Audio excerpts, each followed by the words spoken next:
السلام علیکم ورحمۃ اللہ وبرکاتہ۔ ان الحمد للہ نحمده ونستعینه ونستغفره ونعوذ باللہ من شرور انفسنا ومن سیئات اعمالنا من يهده الله فلا مضل له ومن يضلل فلا هادي له وأشهد أن لا إله إلا الله وحده لا شريك له وأشهد أن محمدًا عبده ورسوله يا أيها الذين آمنوا اتقوا الله حق تقاته ولا تموتن إلا وأنتم مسلمون يا أيها الناس اتقوا ربكم الذي خلقكم من نفس واحدة وخلق منها زوجها وبث منهما رجالا كثيرا ونساء واتقوا الله الذي تساءلون به والأرحام إن الله كان عليكم رقيبا يا أيها الذين آمنوا اتقوا الله وقولوا قولا سديدا يصلح لكم أعمالكم ويغفر لكم ذنوبكم ومن يطع الله ورسوله فقد فاز فوزا عظيما أما بعد فإن خير الحديث كتاب الله وخير الهدي هدي محمد صلى الله عليه وسلم وشر الأمور محدثاتها وكل محدثة بدعة وكل بدعة ضلالة وكل ضلالة في النار۔ ہر قسم کی حمد و ثنا اس اللہ رب العزت کے لیے جس نے دیار توحید میں ہمیں آپس میں مل بیٹھنے کی توفیق بخشی۔ کثرت سے درود و سلام ہو امام الانبیاء جناب محمد رسول اللہ صلی اللہ علیہ وسلم کی ذات اقدس پہ، جن کی بابرکت احادیث میں سے ایک حدیث پہ غور و فکر کرنے کے لیے ہم یہاں پہ جمع ہوئے ہیں، مل بیٹھے ہیں۔ امام بخاری اور دیگر ائمہ حدیث، امام مسلم اپنی صحیح میں اور امام بخاری اپنی کتاب الادب المفرد میں جناب ابو ہریرہ رضی اللہ تعالیٰ عنہ سے روایت کرتے ہیں کہ نبی کریم صلی اللہ علیہ وسلم نے ایک بار ارشاد فرمایا، من اصبح منکم اليوم صائما، آج تم میں سے کس نے نفلی روزہ رکھا ہے؟ جناب ابو بکر صدیق رضی اللہ عنہ فرمانے لگے، انا، کہ مجھے اللہ نے آج کا روزہ رکھنے کی توفیق بخشی ہے۔ آپ صلی اللہ علیہ وسلم نے سوال کیا، فمن منکم تبع اليوم جنازہ، تم میں سے کون ہے جسے آج کسی جنازے کے ساتھ جانے کا موقع ملا ہو، جنازے میں شریک ہونے کا موقع ملا ہو؟ جناب ابو بکر فرمانے لگے، میں نے یہ موقع حاصل کیا ہے۔ آپ صلی اللہ علیہ وسلم کا تیسرا سوال تھا، فمن منکم اطعم اليوم مسکینا، تم میں سے کون ایسا ہے جس نے آج کسی مسکین کو کھانا کھلایا ہو؟ جناب صدیق فرمانے لگے، انا، یہ اعزاز اللہ نے مجھے بخشا ہے۔ آپ نے کہا، فمن عاد منکم اليوم مریضا، تم میں سے کون ہے جس نے آج کسی مریض کی عیادت کی ہو؟ جناب صدیق فرمانے لگے، یہ کام کرنے کی توفیق بھی اللہ نے مجھے بخشی ہے۔ تب نبی کریم صلی اللہ علیہ وسلم نے ارشاد فرمایا، مجتمعنا فی امرئ الا دخل الجنہ، کہ یہ چار کام جو آدمی ایک ہی دن میں سر انجام دے گا، اللہ تعالیٰ اسے جنت میں جگہ دیں گے، جنت میں اللہ تعالیٰ اسے داخل فرمائیں گے۔ بہت ہی عظیم حدیث ہے جو جناب ابو بکر صدیق رضی اللہ عنہ کی فضیلت پہ دلالت کرتی ہے۔ جناب صدیق کے فضائل بہت زیادہ ہیں، ان کے فضائل کے بارے میں احادیث بھی بے شمار ہیں، اور یہ حدیث ان احادیث میں سے ایک ہے۔ اس حدیث میں نبی صلی اللہ علیہ وسلم نے چار مختلف اعمال کے بارے میں باری باری سوال کیا ہے کہ یہ اعمال کس نے سر انجام دیے ہیں؟ ہر بار جناب صدیق کا جواب آیا کہ یہ کام میں نے کیے ہیں۔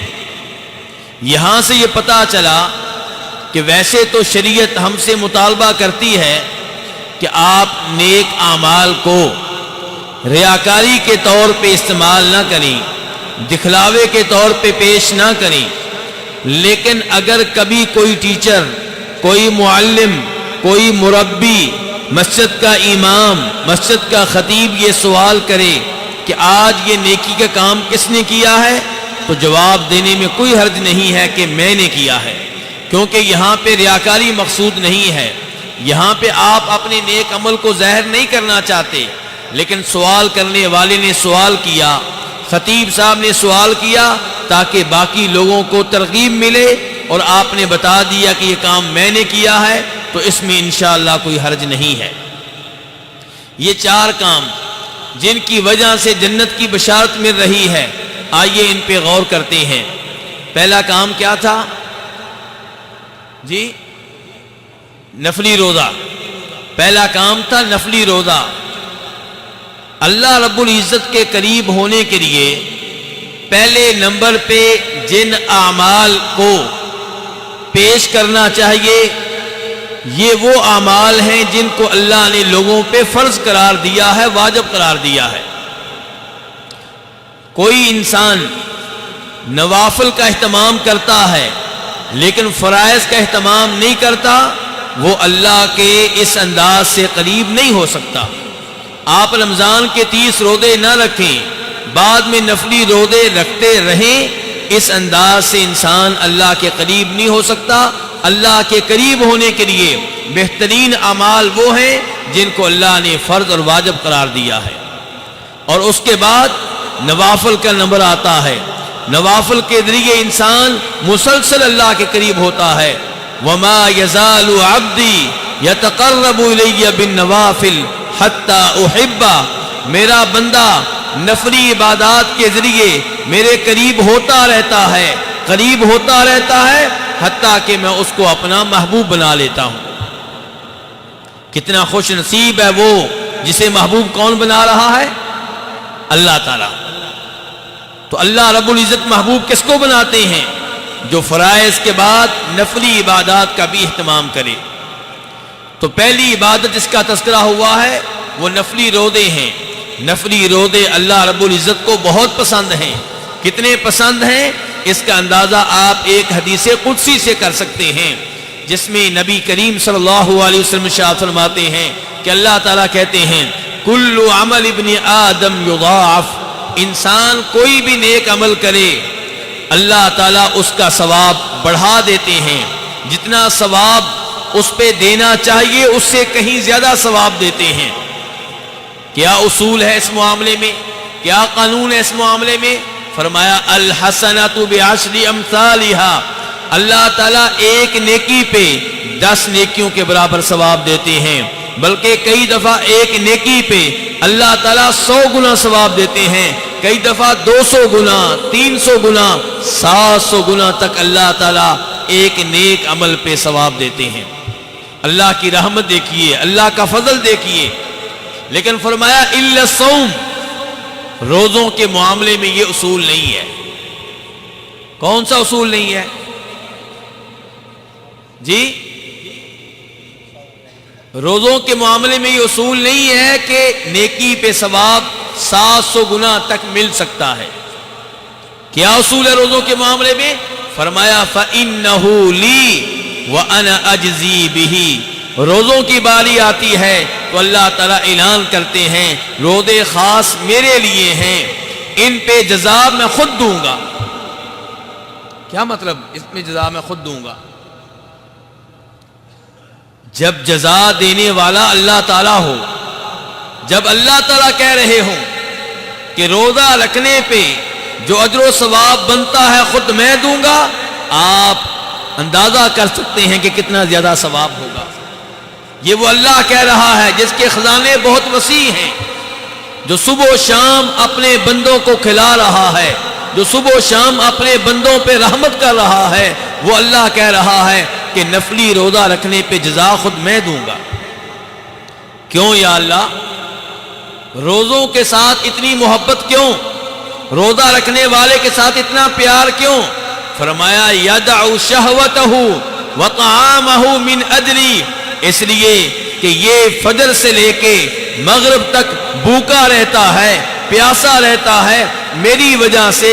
گھر میں کھانا موجود ہے، بچے اس کے سامنے کھانا کھا رہے ہیں، مہمان اس کے سامنے کھانا کھا رہے ہیں، گھر میں کھانے کی طرح طرح کی خوشبوئیں آتی ہیں، لیکن یہ صبر کرتا ہے مجھے راضی کرنے کے لیے۔ بیگم گھر میں موجود ہے، تعلق قائم کرنے کو دل چاہتا ہے، لیکن بیگم کے قریب نہیں جاتا، کس لیے؟ مجھے راضی کرنے کے لیے۔ اس لیے فرمایا مجھے اس بندے سے محبت ہے، اس کے اس نیک عمل سے محبت ہے، اس کی جزا خود میں دوں گا۔ فرمایا للصائم فرحتان، روزے دار کے لیے دو خوشیاں ہیں، فرحت عند فطری وفرحت عند لقاء ربی۔ روزے دار کو پہلی خوشی تب ملتی ہے جب اس کا روزہ مکمل ہوتا ہے، اور دوسری خوشی تب ملے گی جب اس کی مجھ سے ملاقات ہوگی۔ اس سے پتہ چلا کہ روز آخرت، اللہ سے ملاقات ایک یقینی امر ہے، اور اس پہ ہر مومن کا ایمان ہونا چاہیے۔ اس کے بعد فرماتے ہیں وَلَخَلُوفُ فَمِ الصَّائِمِ أَطْيَبُ عِندَ اللَّهِ مِن رِيحِ الْمِسْكِ۔ اللہ تعالیٰ کو روزے سے کتنا پیار ہے، روزے دار سے کتنا پیار ہے، اندازہ کیجئے۔ روزے دار کے منہ سے، روزہ رکھنے کی وجہ سے، بھوکا پیاسا رہنے کی وجہ سے، معدہ خالی ہونے کی وجہ سے جو بدبو آتی ہے، اللہ تعالیٰ کو کستوری کی خوشبو سے زیادہ پیاری لگتی ہے۔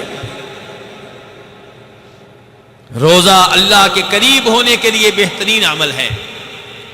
آج ہمارے نوجوان طرح طرح کے سوال کرتے ہیں کہ ہم یہ عمل کرنا چاہتے ہیں، ہم جہاد کرنا چاہتے ہیں، اور ہم ان سے یہی درخواست کرتے ہیں کہ آپ وہ عمل کریں جو آپ کے ہاتھ میں ہے۔ جہاد وقت کی حکومت کے بغیر نہیں ہو سکتا، جہاد جب بھی ہوگا حکمرانوں کی قیادت میں ہوگا۔ آپ وہ کام کریں جو کام آپ کے بس میں ہیں۔ آپ سوموار کا روزہ کیوں نہیں رکھتے؟ آپ جمعرات کا روزہ کیوں نہیں رکھتے؟ آپ ہر مہینے میں 3 روزے کیوں نہیں رکھتے؟ آپ شوال کے 6 روزے کیوں نہیں رکھتے؟ آپ یوم عرفات کا روزہ کیوں نہیں رکھتے؟ روزہ وہ عظیم عمل ہے جس کے بارے میں آپ علیہ الصلوۃ والسلام فرماتے ہیں، جیسا کہ اس حدیث میں آتا ہے جسے امام احمد اپنی مسند میں روایت کرتے ہیں، جناب عبداللہ بن عمرو بن عاص کہتے ہیں کہ نبی علیہ الصلوۃ والسلام نے ارشاد فرمایا الصیام والقرآن یشفعان للعبد یوم القیامہ، کہ روزہ اور قرآن دونوں قیامت کے دن بندے کی شفاعت کریں گے۔ کون شفاعت کریں گے بیٹا؟ جی روزہ اور قرآن۔ آج لوگ شفاعت کے لیے عجیب و غریب حرکتیں کرتے ہیں۔ کوئی قبروں پہ جا کے چادریں چڑھا رہا ہے، کوئی قبر والے کے نام پہ بکرے ذبح کر رہا ہے۔ کیوں جی؟ کہ یہ بابا جی روز قیامت ہماری شفاعت کریں گے۔ کوئی نبی کریم صلی اللہ علیہ وسلم کی قبر کے پاس کھڑے ہو کے آپ کو وعدے دے رہا ہوتا ہے کہ اللہ کے رسول روز قیامت ہماری شفاعت کیجیے گا، جبکہ یہ سارے امور شرکیہ امور ہیں۔ نبی علیہ الصلوۃ والسلام کی شفاعت برحق ہے، اس میں کوئی شک و شبہ نہیں ہے۔ روز قیامت آپ شفاعت کریں گے، لیکن شفاعت کے مالک آپ نہیں ہیں، شفاعت کا مالک میرا رب ہے۔ جس کو روز قیامت شفاعت چاہیے وہ رب سے رابطہ کرے اور وہ نیک اعمال سر انجام دے جن اعمال کی وجہ سے روز قیامت شفاعت ملے گی۔ کبھی نبی علیہ الصلوۃ والسلام کی ملے گی، کبھی روزوں کی ملے گی، کبھی قرآن کی ملے گی۔ روزہ کہے گا اے ربی منعتہ الطعام والشہوات بالنہار، اے اللہ اس بندے کے حق میں میری شفاعت قبول کر، میں اس کی شفاعت کرتا ہوں۔ کیوں؟ کیونکہ یہ سارا دن بھوکا پیاسا رہتا تھا میری وجہ سے، یہ اپنی جائز خواہشات کو بھی پورا نہیں کرتا تھا میری وجہ سے۔ اور قرآن کہے گا یا اللہ رات کے ٹائم یہ اپنی نیند پوری نہیں کرتا تھا۔ کیوں؟ کیونکہ رات کو تہجد کی نماز کے لیے کھڑا ہو جاتا، میری تلاوت کرتا، کبھی سورہ بقرہ کی، کبھی سورہ نساء کی، کبھی سورہ آل عمران کی، یا اللہ اس کے حق میں میری شفاعت قبول فرما۔ تو اس حدیث کے مطابق شفاعت کرنے والے کون کون ہیں؟ جی آپ سے سننا چاہوں گا،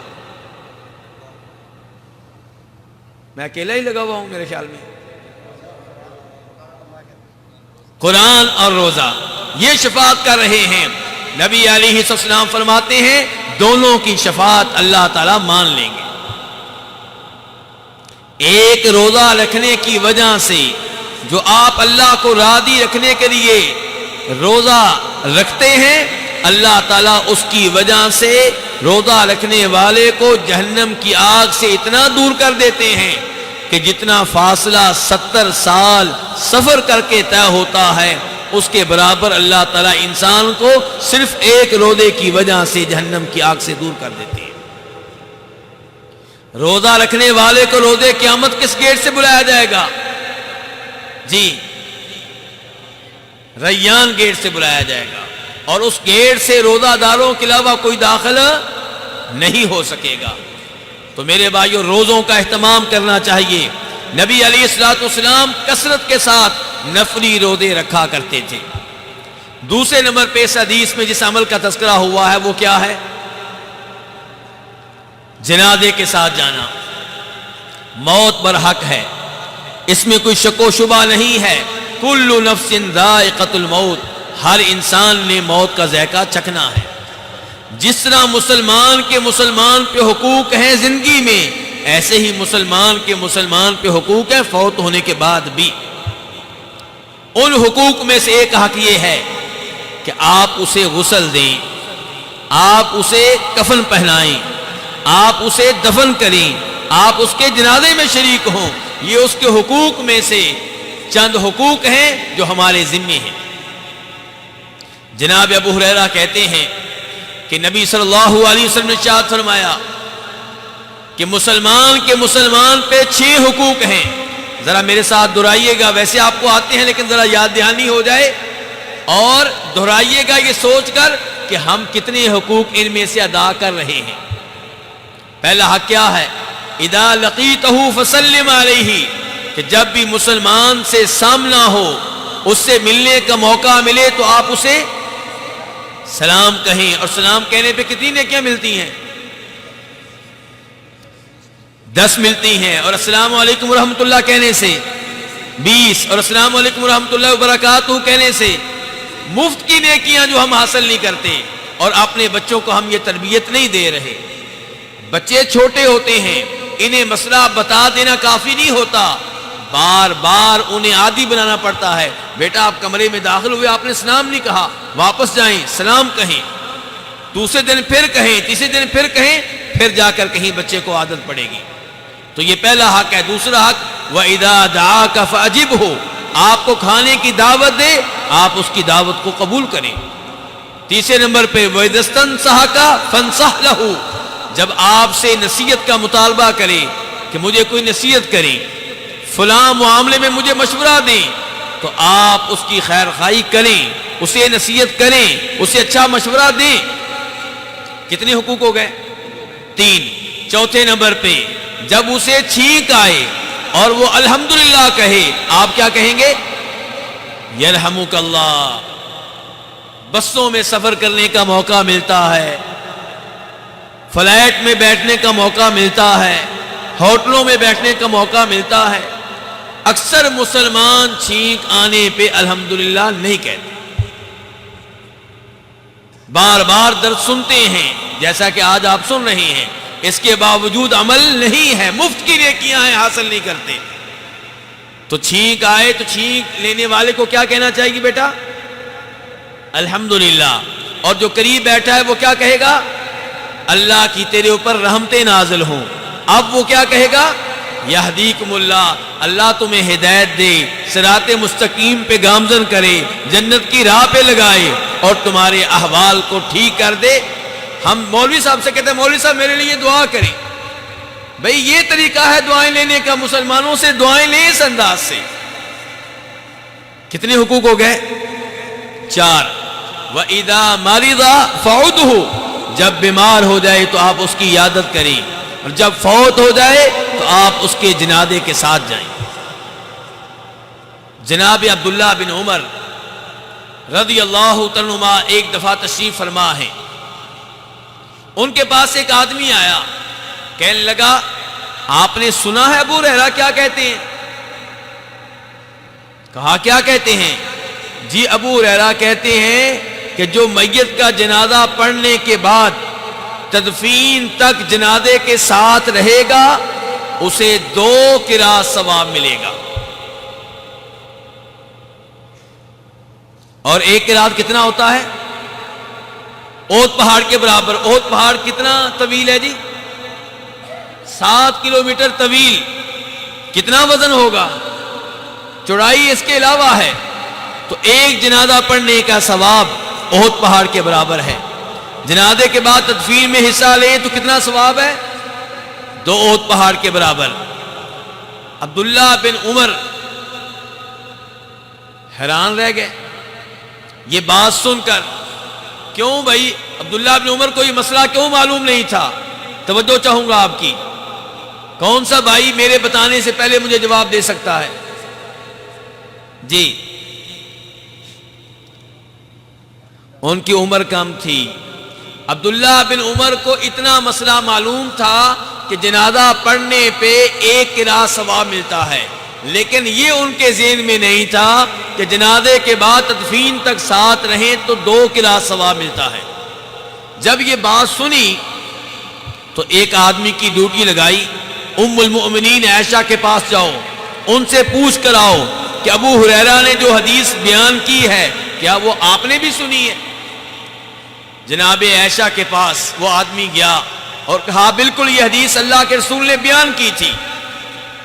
واپس آیا, تب تک عبداللہ بن عمر زمین پہ بیٹھ چکے ہیں, کنکریاں ہاتھ میں لی ہوئی ہیں اور سوچوں میں پڑے ہوئے ہیں. کیا سوچ رہے ہوں گے جی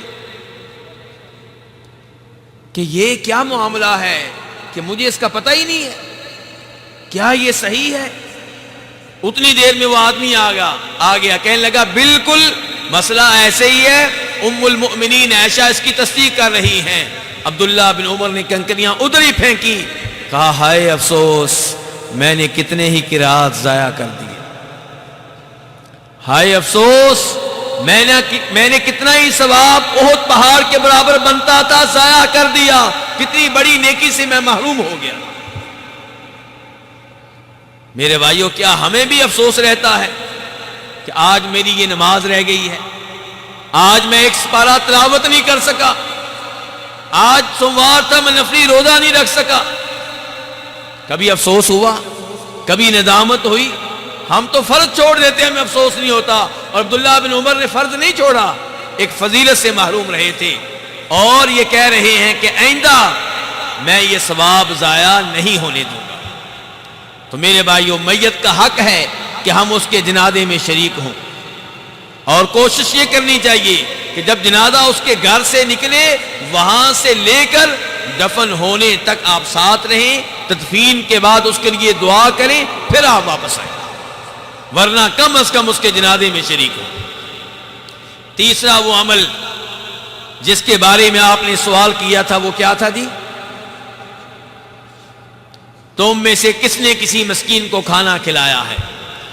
مسکینوں کو, یتیموں کو, بیواؤں کو کھانا کھلانا بہت بڑی نیکی ہے. بلکہ اپنے رشتہ داروں کو کھانا کھلانا چاہیے چاہے امیر ہو, اپنے پڑوسیوں کو کھانا کھلانا چاہیے چاہے امیر ہو. اس سے محبت بڑھتی ہے, اس سے اخوت قائم ہوتی ہے. اللہ رب العزت قرآن حکیم میں ان لوگوں کا تذکرہ کر رہے ہیں جن کو جنت کا جام پینے کا موقع ملے گا, وہ جام جس میں کافور ملا ہوا ہوگا, جس کو لوگ جی بھر کر پیئیں گے. عین یشرب بہا عباد اللہ فجرونا تفجیرا. یا اللہ یہ پینے والے کون ہوں گے؟ فرمایا ان کی بڑی خوبیاں ہوں گی. ایک خوبی یہ کہ نظر مان لیں تو نظر کو پورا کرتے ہیں, اور ان خوبیوں میں سے ایک خوبی یہ ہے کہ وَيُطْعِمُونَ الطَّعَامَ عَلَى حُبِّهِ مِسْكِينًا وَيَتِيمًا وَأَسِيرًا. کھانے کی خود حاجت رہتی ہے, اس کے باوجود وہ کھانا کس کو دے دیتے ہیں؟ کسی مسکین کو دے دیتے ہیں کسی یتیم کو دے دیتے ہیں، کسی قیدی کو دے دیتے ہیں، اور کہیں سے ایوارڈ بھی نہیں لینا چاہتے، کہیں سے کوئی تمغہ نہیں لینا چاہتے، کہیں سے کوئی شاباش نہیں لینا چاہتے۔ ان کا اعلان ہوتا ہے انما نطعمکم لوجہ اللہ لا نرید منکم جزاء ولا شکورا، ہم نے تمہیں کھانا کھلا دیا اللہ کو راضی کرنے کے لیے، تم سے ہم کوئی تقاضا نہیں کرتے، تم سے ہم کوئی جزا نہیں چاہتے، اور نہ ہی ہم یہ چاہتے ہیں کہ تم ہمارا شکریہ ادا کرو۔ کھانا کھلانا بہت بڑی نیکی ہے۔ جناب عبداللہ بن سلام کہتے ہیں، جیسا کہ اس حدیث میں آتا ہے جسے امام ترمذی اور ابن ماجہ روایت کرتے ہیں، کہ جب نبی صلی اللہ علیہ وسلم مکہ سے ہجرت کر کے مدینہ آئے، مدینہ میں شور برپا ہو گیا، قدیم رسول اللہ، قدیم رسول اللہ، قدیم رسول اللہ، اللہ کے رسول آ گئے، اللہ کے رسول آ گئے، اللہ کے رسول آ گئے۔ کہتے ہیں لوگ بھاگ بھاگ کر جا رہے ہیں آپ کو دیکھنے کے لیے، آپ کی زیارت کرنے کے لیے، آپ کے بابرکت چہرے پہ اپنی نگاہ ڈالنے کے لیے۔ میں بھی چل پڑا۔ یہ عبداللہ بن سلام کا دین کیا تھا؟ کوئی بچہ بتائے ذرا۔ جی بیٹا کیا دین تھا عبداللہ بن سلام کا؟ کوئی بچہ بتائے۔ جی بچے، آپ لوگوں کے بچے کہاں ہیں؟ جی بیٹا، عبداللہ بن سلام کا پہلا دین کیا تھا بیٹا؟ جی بیٹا،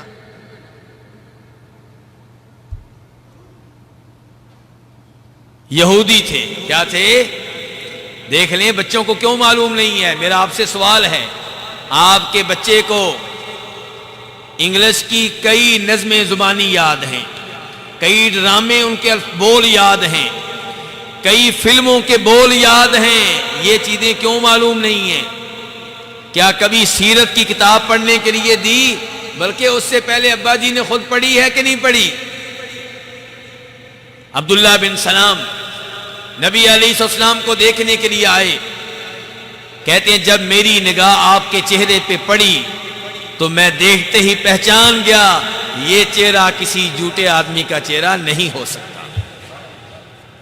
کہتے ہیں جب میرے کانوں نے آپ کا کلام سنا تو پہلا کلام جو مجھے سننے کا موقع ملا، جو آپ ارشاد فرما رہے تھے، وہ کیا تھا؟ یا ایھا الناس افشوا السلام واطعموا الطعام وصلوا الارحام وصلوا باللیل والناس نیام تدخلوا الجنۃ بسلام، کہ اے لوگو سلام کو عام کر دو۔ سلام کو کیا کر دو؟ تھوڑی دیر پہلے بھی میں نے اس موضوع پہ گفتگو کی ہے، اور یہاں پہ الفاظ سنیں، سلام کو عام کر دو۔ کیا مطلب؟ آپ اپنے گھر میں ایک کمرے سے دوسرے کمرے میں جائیں السلام علیکم، پھر ساتھ والے کمرے میں جائیں السلام علیکم، بیگم آپ کی کھانا لے کر آئے آپ کے لیے السلام علیکم، باہر جائے پانی لے کر آئے دوبارہ السلام علیکم، پھر باہر جائے چائے لے کر آئے السلام علیکم۔ سلام سلام کی صدائیں بلند ہو جائیں۔ آپ کہنے افشو السلام، سلام کو عام کر دو۔ ہمارا دین سلامتی کا دین ہے، امن کا دین ہے، اور فرمایا اس کے بعد وَأَطْعِمُوا الطَّعَامَ، کھانا کھلاؤ۔ کس کو؟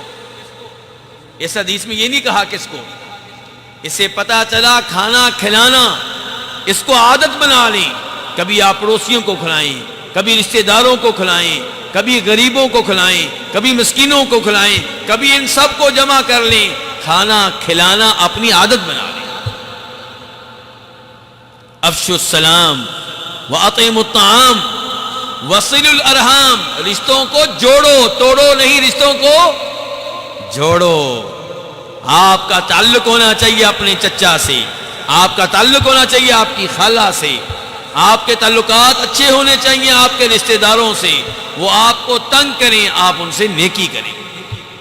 وصلوا باللیل والناس نیام، جب رات کو سوئے ہوئے ہوں، جب لوگ رات کو سوئے ہوئے ہوں، رات کو نیند کے خراٹے لے رہے ہوں، تب آپ اٹھیں، نماز شروع کر دیں، اور نماز میں اپنے رب کو منائیں، اپنے رب سے باتیں کریں، سجدے میں اللہ سے سرگوشیاں کریں، اپنی درخواستیں اپنے رب کے سامنے رکھیں۔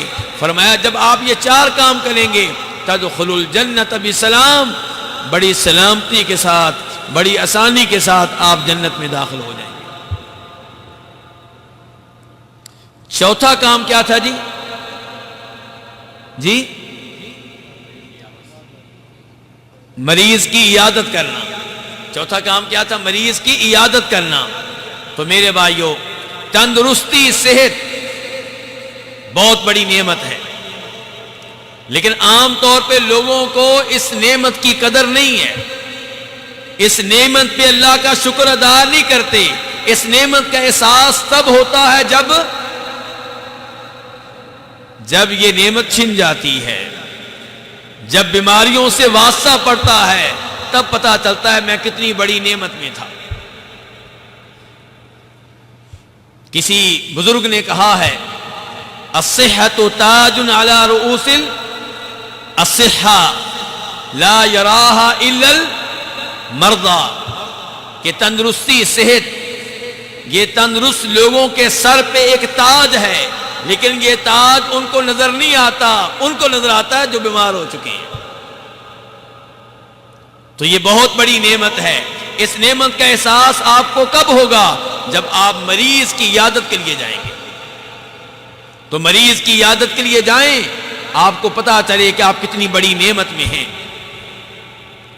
اور دوسرے نمبر پہ مریض کی عیادت کے لیے جائیں تاکہ اس کو دیکھ کے آپ عبرت حاصل کریں کہ ابھی میرے پاس وقت ہے، اللہ کی عبادت کر لوں، اللہ کی اطاعت کر لوں. اسے دیکھو، یہ مریض ہے، مسجد میں جانا چاہتا ہے، نہیں جا سکتا. کھڑے ہو کے نماز پڑھنا چاہتا ہے، نہیں پڑھ سکتا. سجدہ کرنے کے لیے پیشانی زمین پہ لگانا چاہتا ہے، نہیں لگا سکتا.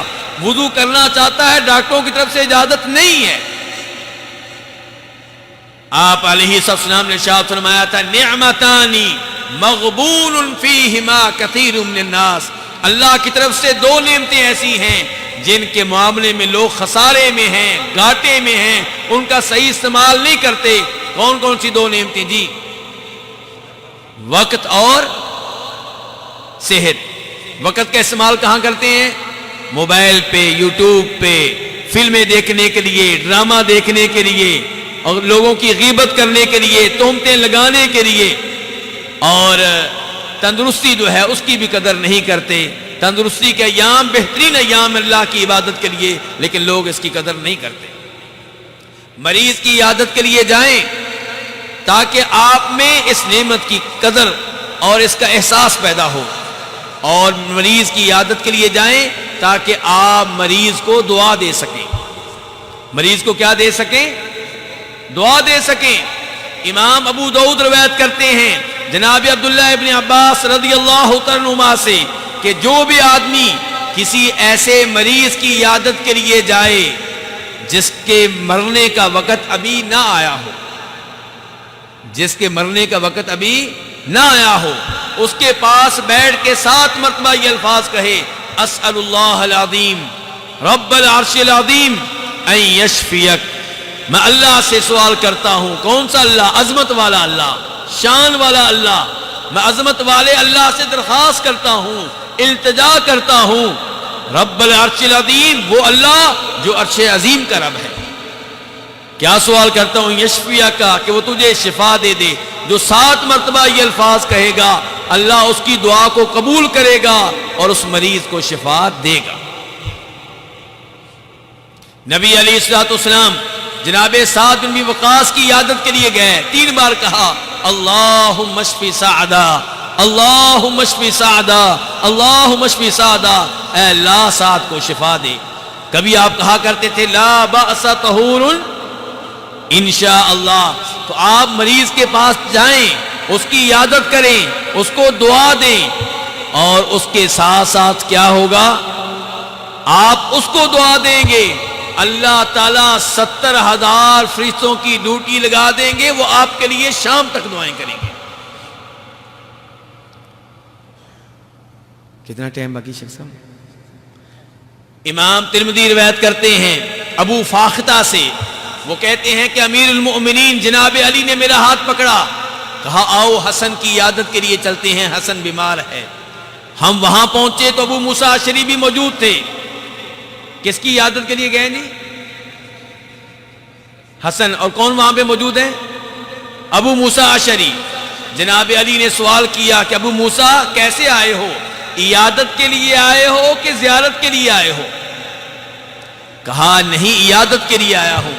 کہا پھر سن لو، نبی علیہ الصلوۃ والسلام نے ارشاد فرمایا تھا جو مسلمان کسی دوسرے مسلمان کی عیادت صبح کے ٹائم کرے، رات تک 70,000 فرشتے اس پہ صلاۃ بھیجتے ہیں۔ کیا بھیجتے ہیں؟ کیا بھیجتے ہیں؟ صلاۃ۔ جیسے آپ کہتے ہیں اللہم صلی علی محمد، ایسے ہی لفظ آیا ہے یصلی علیہ، اس پہ صلاۃ بھیجتے ہیں۔ مطلب کیا ہے؟ اس کے لیے دعائے مغفرت کرتے ہیں، اس کے لیے دعائے رحمت کرتے ہیں، رات تک دعا کرتے رہتے ہیں 70,000 فرشتے، یا اللہ اس کے گناہ معاف کر دے، یا اللہ اس پہ رحمت نازل فرما۔ شام تک 70,000 فرشتے آپ کے لیے دعائیں کرتے رہتے ہیں۔ اور اگر آپ شام کو عیادت کرتے ہیں، صبح تک 70,000 فرشتے آپ کے لیے دعائیں کرتے رہتے ہیں۔ مریض کی عیادت کے لیے جائیں تاکہ آپ اس موقع پہ تبلیغ کا کام کر سکیں، دعوت کا کام کر سکیں۔ مریض کا دل اب موم ہو چکا ہے، اس پہ رکت طاری ہو چکی ہے، وہ لوگوں کی بات سننے کے لیے تیار ہے، اس کی ضد ختم ہو چکی، ہر درمی ختم ہو چکی۔ اب آپ اسے توحید کی دعوت دیں، اب آپ اسے گناہ چھوڑنے کی دعوت دیں، وہ آپ کی دعوت کو قبول کرے گا۔ امام بخاری روایت کرتے ہیں نبی علیہ الصلوۃ والسلام ایک یہودی لڑکے کی عیادت کے لیے گئے اور کیا کہا تھا؟ مسلمان ہو جاؤ، اسلام قبول کر لو۔ وہ اپنے والد کی طرف دیکھنے لگا، والد نے کہا اطیع ابو القاسم، ابو القاسم کی بات مان لو، اور اس نے پھر کلمہ پڑھ لیا۔ نبی علیہ الصلوۃ والسلام اس کے گھر سے یہ کہتے ہوئے نکلے الحمدللہ الذی انقذہ بی من النار، میں اس اللہ کی حمد و ثنا بیان کرتا ہوں جس اللہ تعالیٰ نے اس لڑکے کو میرے سبب سے، میری وجہ سے جہنم کی آگ سے بچا لیا ہے۔ نبی علیہ الصلوۃ والسلام چچا ابو طالب کی عیادت کے لیے گئے تھے، گئے تھے کہ نہیں گئے تھے؟ کہا تھا یا امی قل لا الہ الا اللہ، چچا کلمہ پڑھ لیں، لا الہ الا اللہ کہہ لیں، کلمۃ احاج لک بہا عند اللہ، کلمہ پڑھنا آپ کا کام اور روز قیامت آپ کے لیے شفاعت کرنا میری ذمہ داری ہے۔ چچا کلمہ نہیں پڑھ سکے، کلمہ پڑھے بغیر فوت ہوئے، لیکن نبی علیہ الصلوۃ والسلام نے اس موقع پہ تبلیغ کا فریضہ سر انجام دیا۔ اس لیے مریض کی عیادت کے لیے جانا چاہیے تاکہ آپ اسے قائل کر سکیں کہ سود چھوڑ دو، آپ اسے قائل کر سکیں کہ یہ جادو وغیرہ کا کام چھوڑ دو۔ پہلے وہ آپ کی بات نہیں سنتا تھا، اس موقع پہ آپ کی بات امید ہے کہ وہ سنے گا، نہ بھی مانے سن لے گا، اور یہ بھی امید ہے کہ مان لے، آپ کی بات اس کے اوپر اثر کرے گی کیونکہ اس کا دل نرم ہو چکا ہے۔ تو میرے بھائیوں، یہ 4 اعمال بہت ہی عظیم اعمال ہیں، ان کو سر انجام دینا چاہیے، ان کا اہتمام کرنا چاہیے، اور جو آدمی یہ 4 کام ایک ہی دن میں سر انجام دے گا، ایک ہی دن میں، اللہ رب العزت اسے جنت میں جگہ عنایت فرمائیں گے۔ اللہ رب العزت سے دعا کرتے ہیں کہ اللہ تعالی ہمیں ایسے ہی نیک اعمال سر انجام دینے کی توفیق عنایت فرمائے۔ یا اللہ ہمیں خیر کے کام کرنے والا بنا، ہمارے دلوں میں خیر کے کاموں کی محبت ڈال دے۔ یا اللہ ہمیں بھی ان میں سے بنا دے جنہیں روز قیامت جنت کا سرٹیفکیٹ ملے گا۔